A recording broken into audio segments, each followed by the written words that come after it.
Hi everybody, let's finish some 12 by 12s today. Why not?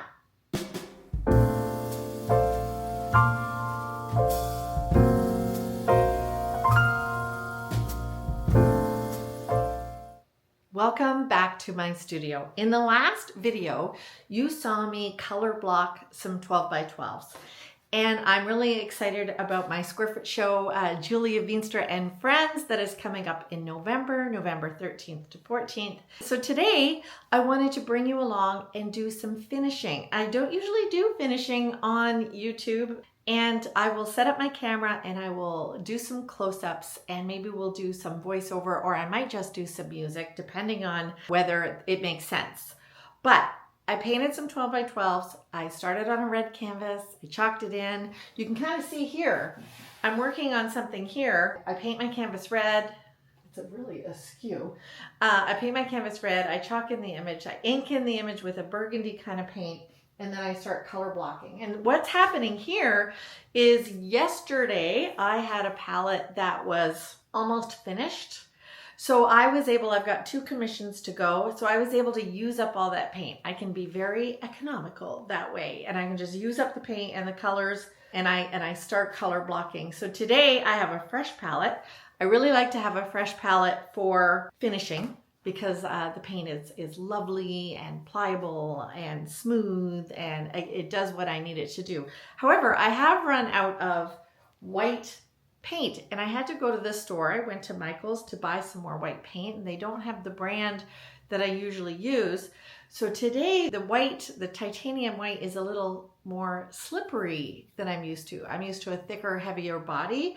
So that is going to take me a little bit to get used to that. But I'm putting together my 12 by 12 Julia Veenstra and Friends. My 12 by 12s are normally $600. They'll be $350 Canadian or $300 US for that show. And I have about 30 plus artists that I've curated myself to be in the show. So it's going to be one of the biggest ones and best ones of the year. So watch for that.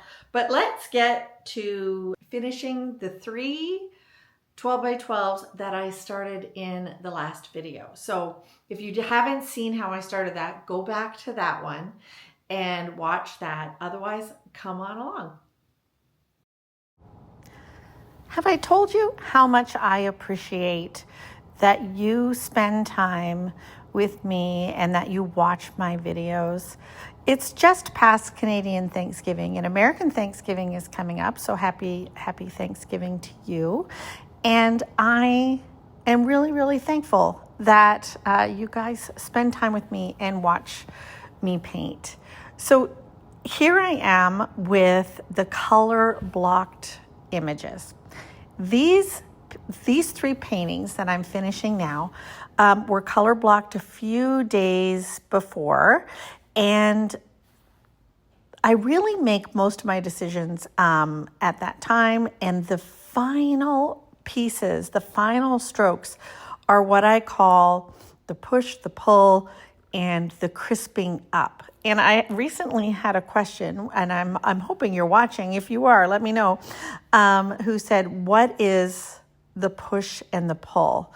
So I think by pushing, I push things back into the background, and by pulling, I bring things forward. And I bring things forward with color, because a warmer color, a lighter color value will bring things forward. Actually, not necessarily a lighter color value, because I find a lighter color value can push things into the background. Like you see, for example, up in on the outside of this little island group of trees, you see some purple, lighter color in the shape of branches. Here, let me show you. I'll go in close. Do you see that purple kind of color in, oh, sorry about the arm. Those are branches in the back that I used the purple color, the lighter value, to kind of give you the idea that there's more happening back there, but that it's in the background. I find the warmth and the brighter yellow, you know, that really pops. However, there's an interesting combination that I do and that I absolutely love. It's Windsor blue and white. And I find when I use that on my outlining or just touching, I find that even though it's blue, which usually recedes, pops it really forward. So here's the second piece. So if you're thinking about, oh, that was fast, yes, the second stage, the final touches sometimes really don't have to take that long.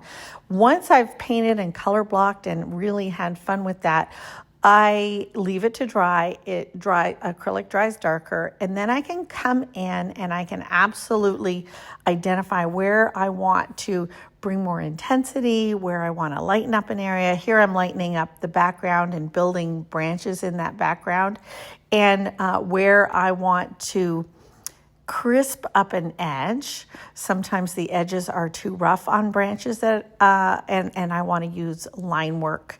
And I use a lot of line work at this point. I simply touch, another favorite combo is teal and turquoise, golden colors. I touch the two of them, and for some reason that just gives me the most gorgeous variation. And I use that a lot for outlining and just hitting the edge of things. So you're seeing me make some decisions, bring some things forward.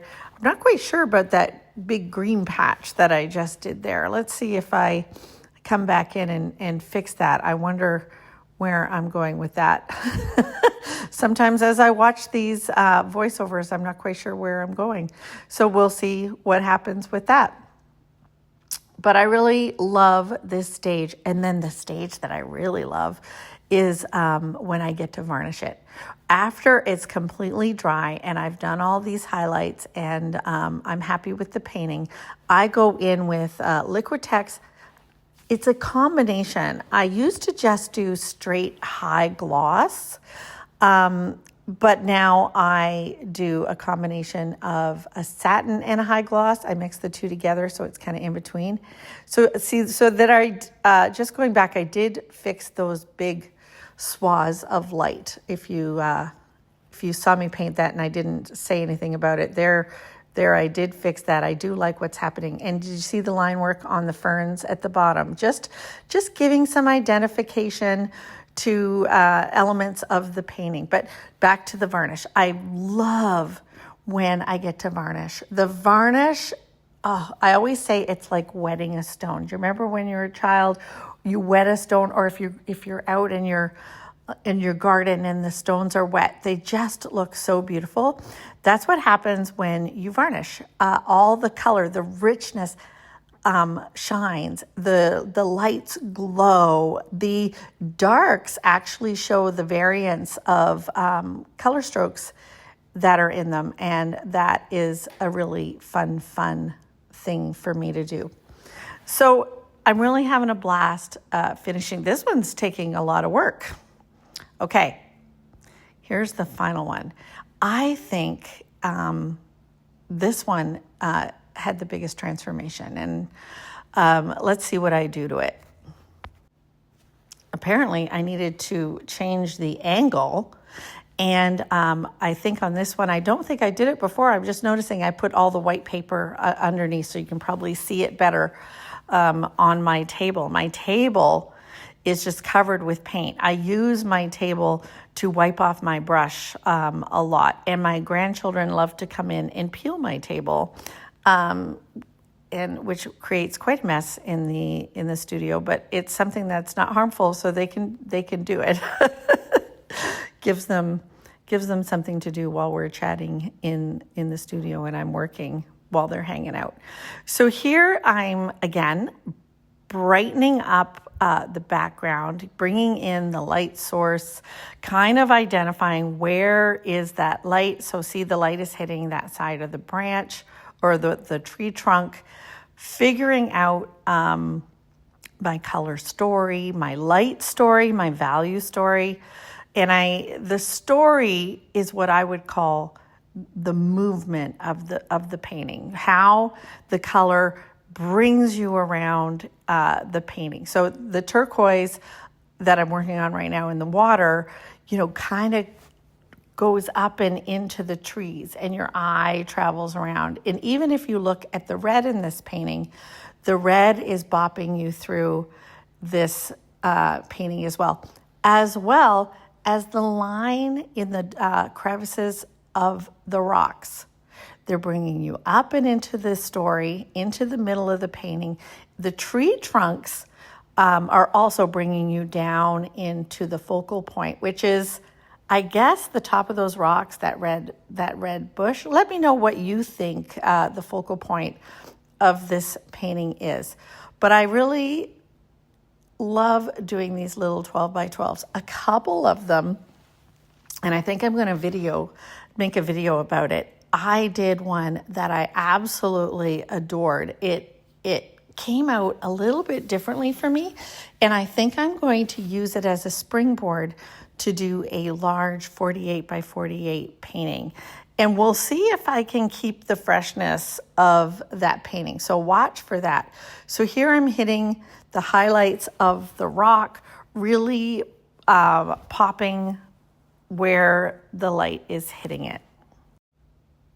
So as I've said before, these paintings are destined for the Square Foot Show that happens November 13th. You can go to squarefootshow.com and sign up for a chance to win a 12 by 12 by me this month, and to get the 48-hour preview so you can see everything that I've prepared. Thanks for watching.